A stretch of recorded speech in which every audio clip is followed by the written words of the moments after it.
Hey everybody, hope you're all doing well. My name is Steven, and this is the Storytime channel. Today we have some malicious compliance stories, and our first story of the day is by Brandilio. If you don't do the senior project, then you won't walk during graduation. Well, okay then. Back in 2013, I was a senior at a high school I had just transferred to. I had moved earlier in the year because my parents got divorced, and I made the deliberate choice to leave my old high school and move in with my dad, attending a new high school. I won't go into much detail about the why, but it was my decision to leave my mom, my old school, and my hometown in the Bay Area and move into a small apartment with my dad. This comes up later. Normally switching schools isn't a huge deal, but it was sort of an abrupt move. I wasn't able to take any of the AP classes I normally would have taken because they all had mandatory summer projects that I wouldn't have been able to do in a week. Additionally, a week into the school year, we were told about this stupid senior project they wanted us to do. In a nutshell, there was some acronym like IMPACT or something, and each letter represented a value of the school. They wanted us to write about how IMPACT had influenced us in our time at the school. We were then told that, should we not do the senior project, we wouldn't be able to walk for graduation. I heard this and thought it was stupid for a number of reasons, not the least of which being that I had only just gotten there, so their dumb acronym didn't mean anything to me. I brought this concern up to the lady telling us about the project, and her response was that I just figure something out or don't walk. Well, okay then. I brought it up with my dad, asked if he gave a hot crap whether or not I walked for a high school graduation. He did not. So I just figured that I wouldn't do the project. End of story, right? Wrong. You see, a few months into this senior project, they did a checkup on every senior. We just lined up in our homeroom to talk to some lady from the principal's office and told her how close we were to being done. When I walked up, I told her that I wasn't doing it. She was confused. You're not going to do it? You have to. It's non-negotiable. I say, no, it's not. I don't have to do it. She says, but you won't walk if you don't do it. I say, yeah. Then we just sort of stared at each other, and she wrote my name down and shooed me away. I correctly assumed that this would not be the last interaction I had regarding this non-issue. Several weeks later, my suspicions were confirmed when I was pulled out of class and brought into the main office. They ushered me into the vice principal's personal office, where she made a bit of a show of pulling out some papers. She told me that the meeting was regarding a misunderstanding I may have had regarding the senior project. She was apparently told that I didn't know what to do for the assignment, and I chose to boycott the whole thing as a result. I quickly corrected her and explained that I very clearly understood what they wanted me to do, but that I thought it was stupid and wasn't going to do it. I also explained that I understood the penalty and was fine with it. She, like the first lady, seemed confused by this course of action and just let me leave since there really wasn't much of a conversation to be had. A few more weeks later, I get pulled out of yet another class for the same thing. Again, I'm brought up to the vice principal for a one-on-one. When I get there, she looks like the cat that ate the canary. She begins, "So I know you were in here a while ago, and you said you didn't want to do your senior project." "No," I interrupted. "I said I wasn't doing the project." "Well," she continued, "we had a chat with your mother over the phone earlier this week. She told us that she really wants you to walk on your graduation." I was quiet for a moment. I live with my dad." "Right, but your mom said she would like to attend the ceremony and see you walk." "I don't think you get it," I stated. "I live with my dad for a reason." If ever there were an expression that perfectly exemplified the dial-up tone, that's the face she made. After she collected herself, I was released and headed back to class. By this point, I was mostly just not doing the project because it was dumb. But them calling a family member to strong-arm me was crossing a line. On top of that, they tried to strong-arm me using a parent with whom I was no contact. I decided right then, no matter what, I wasn't caving into their BS. Freak the project, freak the school, freak the weird tactics they were trying to use. Though in my anger was also confusion. Why the heck did these people care so darn much about one guy not doing an optional assignment? Also, I made myself very clear. So was that the end of it? Spoiler, it wasn't. A few more weeks later, I got pulled into the actual principal's office. The principal, for reference, was one of those guys that tried to make a show of being overly friendly and goofy, but to the point where it came off as superficial.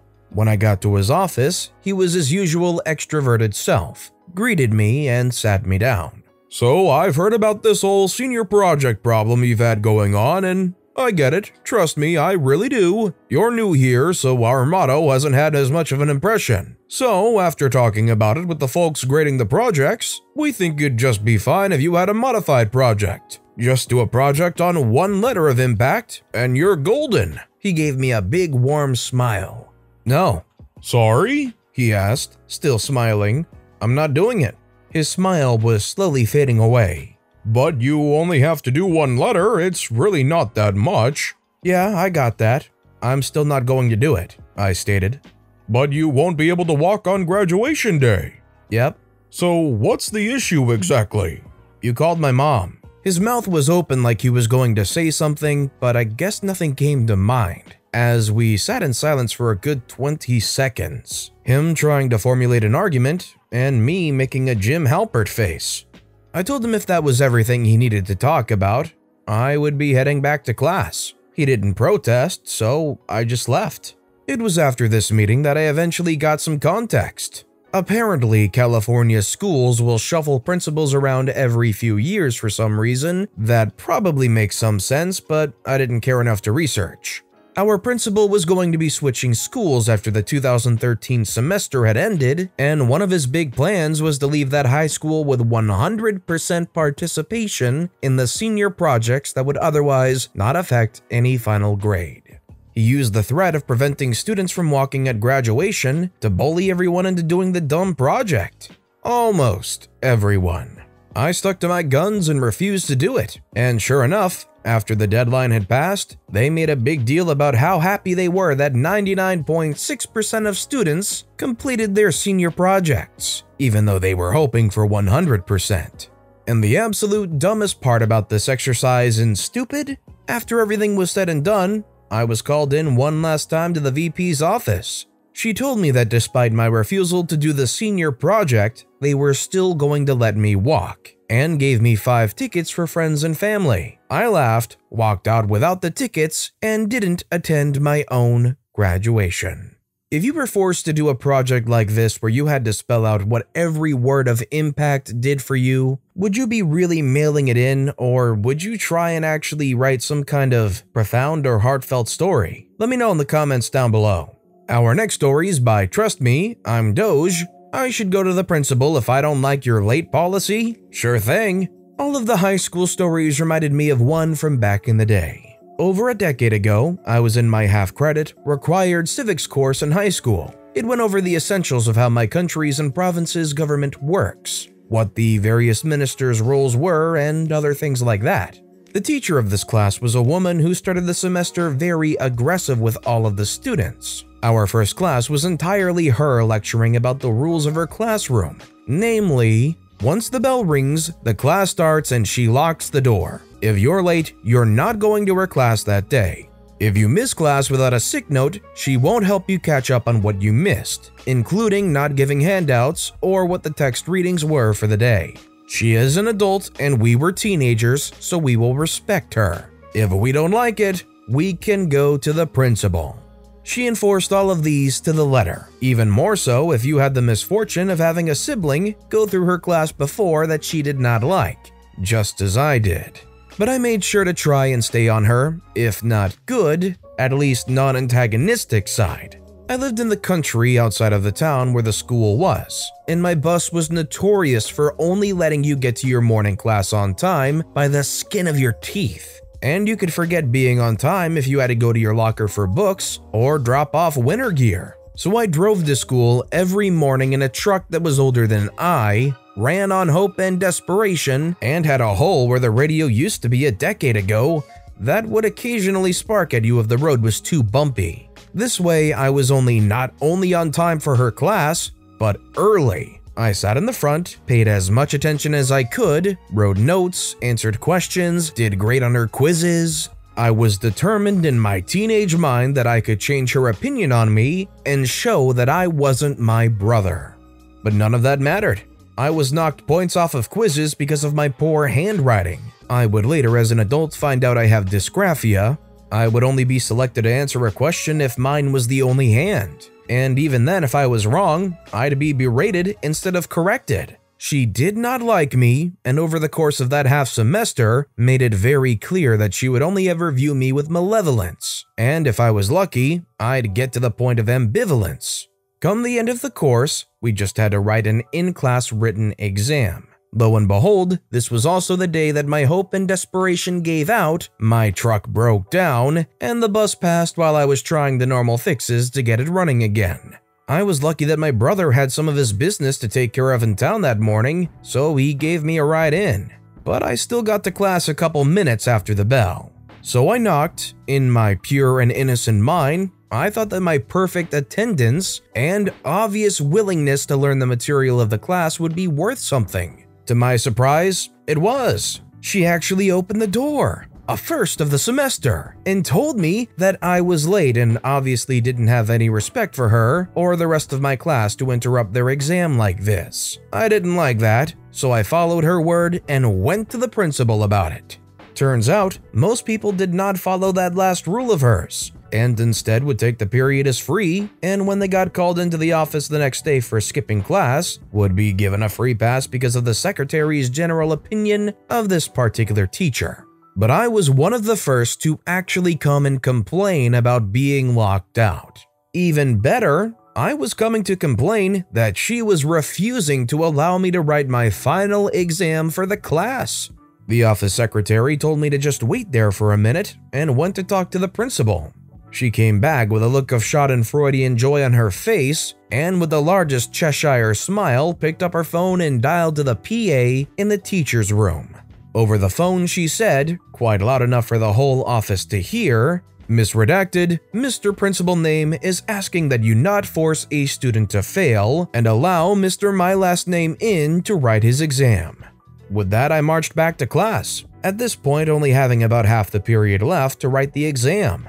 She led me into the room with a glare that would make a more godly man think he was seeing the face of a demonic possession. Not only had I subverted her rules, but I had also gotten her called out about it on loudspeaker in front of the whole class and made her lose face in front of those teenagers she demanded so much respect from. I wrote and finished the exam, handing it in with little time to spare at the end of the period, and ended up passing the class with what I think was a much poorer grade than I deserved. I followed up with my cousin, who took her class a few years later, and apparently her policy of locking students out of class for being late was gone by the time she took the class. I don't know if it was because of me, but I like to think it was. You have teachers like this going up through school, and you wonder why kids hate school. The best teachers are always the ones who love their job and love teaching children. Nobody ever wants to get a grouch like this with all these rules and just feel like you're walking on eggshells anytime you even come close to the door of the classroom. And our final story of the day is by Bat Kevin, in which my high school counselor tells me exactly what I need to do to graduate. To give you a reference to the time frame, I attended high school when 9/11 happened. We were all afraid a plane was going to crash into our school. Panic abound, but ill-informed, considering our school was garbage and on the West Coast. Anyway, my senior year was rough. By the second semester, I was sleeping on a recliner in the living room of a friend's one-bedroom apartment, working nearly full-time at a movie theater. So late nights with little sleep and 25 cents over minimum wage. And surviving on ramen and microwave pot pies. Actually still love those. The cherry on top was my girlfriend of 2 years breaking up with me. I was fed up with how life was going, and high school dropped significantly from my priorities. Eventually, I decided getting my GED would be the best course of action, allowing me to get a second job and/or start taking college classes. I was already accepted to the local community college and preparing to register for classes. Not being in high school would make so many things better for me. The next day, I scheduled some time with my counselor, Mr. Dope, because he was awesome. Don't know if he dabbled in the marijuana though. Keep in mind that up to this point, we never had to speak because I was a fairly good student with a 3.4 GPA, and really good at avoiding trouble. Not that I wasn't causing any. After the initial pleasantries, this was the conversation. I would like to know what steps I need to take to drop out and get my GED. Mr. Dope says, "Why? There are only a few months left and your grades are good. You're on track to graduate." I say, "I really don't have the time." Insert second paragraph. Mr. Dope, taking a few moments to compose his sentence properly, "Well, in order to graduate, you need to pass English and economics." I say, "I'm doing fine in those classes, but the others are just a drain on my time." Mr. Dope says, "Let me say it again. You only have to pass English and economics." Me trying to piece together the simple puzzle, so like I only have to attend those two classes? "You only have to pass English and economics." Insert me asking more clarifying questions, and him trying to avoid telling me I can be a truant and graduate. Truancy wasn't a problem because I was 18 and allowed to sign myself out of school. I gleefully walked out of his office and off to figure out how exactly I was going to play this.